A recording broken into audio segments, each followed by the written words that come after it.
Calling from an 801 area code. Who's this? Where are you calling from? Hey, Sam, this is Josh from Salt Lake City. Josh from Salt Lake City. What's on your mind, Josh? So just wanted to mention something about the supposed electability argument that Biden has above Sanders, because you see all the exit polls show that voters, to a majority of voters even, will agree with Sanders far more than they do with Biden. Yet it's the electability thing that they're voting ultimately on.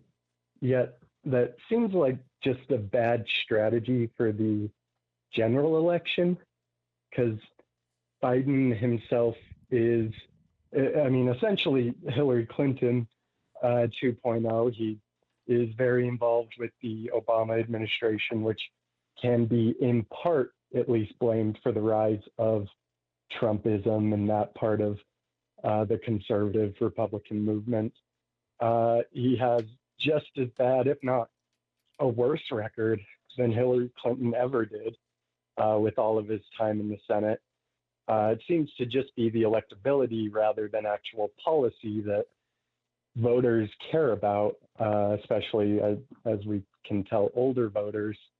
So I'm hoping that, by the next time around, if Biden does end up losing, which I'm fairly certain he would, and I think even worse than Hillary did, I think Trump has a chance of actually winning a majority of the vote against Biden, which would be crazy because he would be, the second president ever to lose the popular vote the first time around, but then win the popular vote the second time around. And I would blame it squarely on this so-called electability argument that the Democrats have to throw every time against an incumbent Republican. Well, listen, you're right. 65% of, to the extent that we can know this from exit polling, 65% say that they are voting based upon who they think is most electable.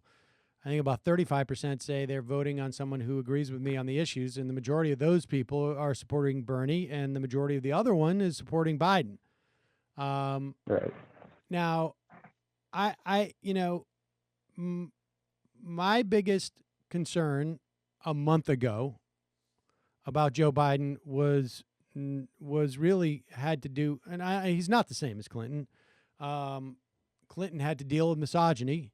Joe Biden, certainly not a victim of misogyny. There's been more institutionalized hate of Hillary Clinton. That's yes, without a doubt, there was to her than there was for Biden. Yeah, there's misogyny. I don't know how much that plays into it. Is it 1%? Is it worth 12,000 votes in Wisconsin, or 20,000 in Wisconsin, 12,000 in Michigan? I don't know. Maybe. I don't know. There's the fact that there was a 40-year industry of demonizing Clinton. Did that cost her votes? Maybe. I think so. I think there's also, I've said, let me finish. I've said that there's, about 12 other reasons why she lost. And a month ago, I was very concerned that Joe Biden, that the problem was that he was not exciting anybody, and that he was not going to drive people to the polls. That was my assessment. He's just not going to. And he's not getting donations. He's not going to drive people to polls. And I've been a strong Sanders supporter. I remain a strong Sanders supporter. But I will tell you that there have been two data points that make me feel like that my assessment a month ago was in part incorrect, and that facts on the ground have changed. One is we had a record turnout in Arizona. We had a record turnout in Virginia. And they were not coming out to vote for Bernie. They were coming out to vote for him. And they weren't coming out to vote for him. They were coming out to vote against Donald Trump. And we saw that in 2018. I think those big numbers were all votes against Trump. And I think that is the primary directive. Now, my other concern about Joe Biden was he can't physically make it to the, or he can, but there's a chance that he can't, right? And I will say this, that Donald Trump is going to be in a deep, deep hole because of this coronavirus. Yeah. The economy and the way that he handled the actual disease, deep, deep hole. On top of which, the liability about Joe Biden, he can't motivate people to go out and canvass for him. He can't do 3 election stops a day. I mean, I thought he would do like 2 a week. That's no longer a liability either. Nobody expects him to. Nobody wants him to. He wouldn't be allowed to. And so, I got to tell you, I think if I had to bet now as opposed to a month ago, my bet would change. And I am not surprised by the desire of Democratic voters to just come out and vote against Trump. I think what happened was, absent Pete Buttigieg and Klobuchar coming out and endorsing him and that whole cavalcade, I think maybe it's a very different race. But I can tell you this, you can go back and listen to what I was saying at this time in 2016, and I was saying I have been in this situation before where Democrats have responded to a horrible president, and what they're willing to settle for and get excited about is bizarre in my mind. Right. But sure, people want Donald Trump out. And I am concerned that if Biden does not make enough overtures, not to Bernie himself, but towards Bernie's policies, because they're supported by, like you say, the people who came out to vote because of issues were voting for Bernie because of his issues. And they are waiting. It's not a question of like Bernie doesn't deserve this or Bernie that. People whose analysis focuses on these individuals who say Bernie doesn't deserve this, Bernie didn't get this amount of votes, Bernie didn't get a mandate, they are missing, their analysis is garbage because it's irrelevant what Bernie himself deserves. It's irrelevant what Bernie himself is like.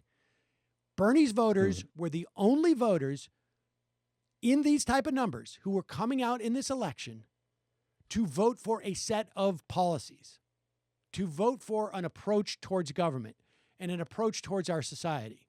If Joe Biden does not make more of an effort to adopt those, not because Bernie deserves it or Bernie this or Bernie that, if Joe Biden doesn't do that, the people that cannot hear the sound of my voice, cannot hear you, do not read Twitter, we're in jeopardy of them staying home again. Now, does that mean he will lose?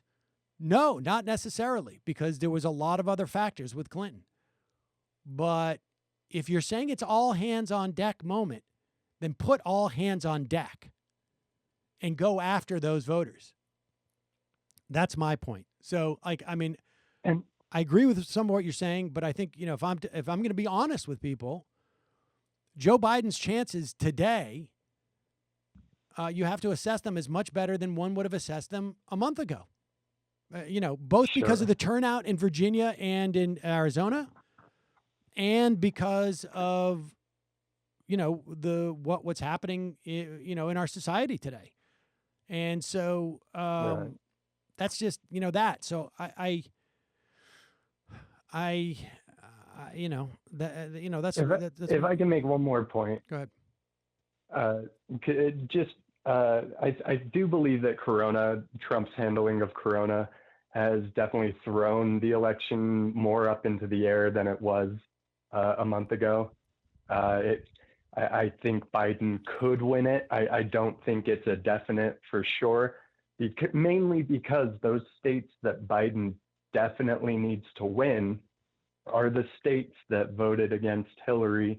I realize that there is a modicum of issues that, people hated Hillary for, but in those particular states, I think one of the biggest things was trade. And if Joe Biden, again, gets hammered on trade Yep. as hard as Hillary was, then those states are, I mean, you can't flip. If they can't flip the 40, 50, whatever thousand votes that lost those three states to Trump, then it's nothing. So I think trade is his biggest liability. And frankly, going forward, I think trade is a big liability for the Democrats as a whole, because I agree. the Republicans are still running a trade guy, Yep. whereas Democrats are still going with the people who are corporatists. I will trade say this, people Josh, who care about the corporation. my assessment has changed in terms of his electability, but if he does lose, it will be because of that. And it will be because Trump gets to the left of him on a whole host of issues. I appreciate the phone call. In fact, right now, the AP is reporting that Donald Trump has announced a suspension of foreclosures and evictions through April. I mean, I guess that's good. Because of the virus outbreak. Now, I don't know what that translates into. Like, you can't start foreclosures during April, but if you miss a payment, start those foreclosures in May. I don't know. Same with evictions.